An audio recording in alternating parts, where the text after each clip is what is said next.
Here's what you missed on Phathead and Cande in the morning. Weekdays 6 to 10 a.m. on My Country 96.1. My Country 96.1, Phathead, Cande Roth. Candy's still stuck on this. Are you asking your phone? Yeah. Eating their own poop is harmless, but consuming poop from other animals may cause health problems if the stool is contaminated with parasites, viruses, or toxins. Did you get that? Okay. Well, it's harmless, it said. Eating her own poop.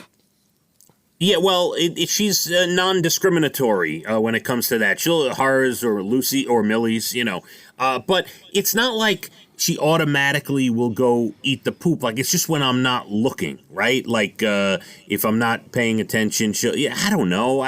She's fine. All right, can we move on to something? I don't want to. This is an issue I can't deal with today, Kim. I can't. All right, we'll discuss it tomorrow. But now you know.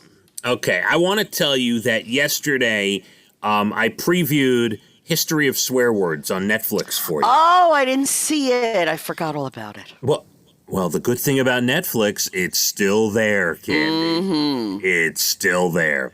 I have to tell you, and I want you to watch it to tell me, but there's, I think 6 episodes, and each episode is like 20 minutes, and it's a different word that they talk about.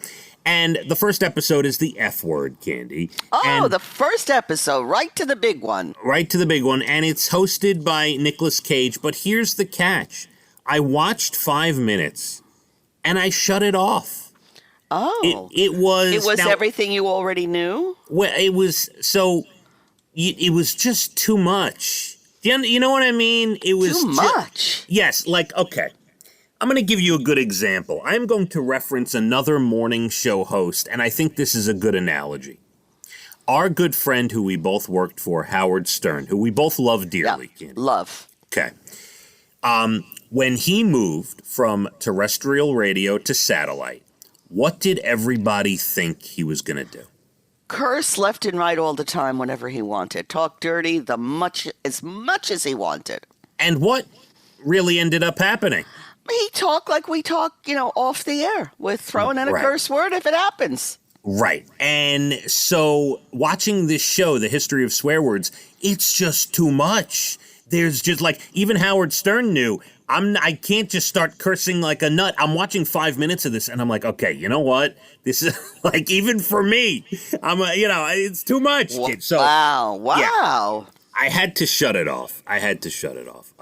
But I'm curious. I'm not saying don't watch it. You may get a kick out of it. You might be different. I don't know. So I quickly went to a movie that was recommended for me by my device, by Netflix. Mm-hmm. All right. It said it was a 98% match to what I like. It was called Saving Mr. Banks. Have you seen this film? I've heard of it, but I've not seen it. Emma Thompson won some awards for it. Tom Hanks is in it. Tom Hanks plays Walt Disney, Cande. Oh, yes. Emma Thompson plays the writer who wrote Mary Poppins. And it's about Walt Disney trying to get her to give him the rights to Mary Poppins to make a movie. Right. And it's such a lovely film. And I don't use the word lovely all that often. No, Cande. you don't. You do not. Emma Thompson was great. Tom Hanks was great. I thought the movie was charming. Charming is a good word. So if you're looking for just a nice, easygoing film that I think you're going to enjoy, Cande, and it's a little bit emotional there in certain scenes, but it was very well done. So I will check that out. That's something I think I'd like. Yeah, Saving Mr. Banks, and Emma Thompson is a treasure. She's a great actress. Yeah. Yes, and then I was watching the news yesterday, and I wanted to bring this up. You know how at the end of 2020, it's what were the big words of the year, right? And it always annoys me. Right, and this year obviously it was pandemic and lockdown and COVID and the words you'd expect. So 6 days in here to the new year, I'm watching the news yesterday. And they kept saying this word over and over and over. And I said, wow, this is going to be the word of 2021. I really hope it's not, but it looks like it might be. And the word, Cande, is variant. Variant? Yes, like the UK variant of COVID, right. Cande. Oh. because all they were talking about now, the UK is, didn't de Blasio stop flights from coming into New York now? I don't know if he did or not, but I know that virus has been here in upstate New York. Yeah. Yes, we talked about that yesterday. Yes, yeah. and I think in a couple other places it's scary. So it's a variant. Yes, and it's talk about being overused already. It is gaining steam. So every time I hear variant, I have to shut the TV. I'm just like, this is not a good outlook. How much more can we hear? I mean, honestly, we thought maybe we're going to come out of the fog, and now there's a variant.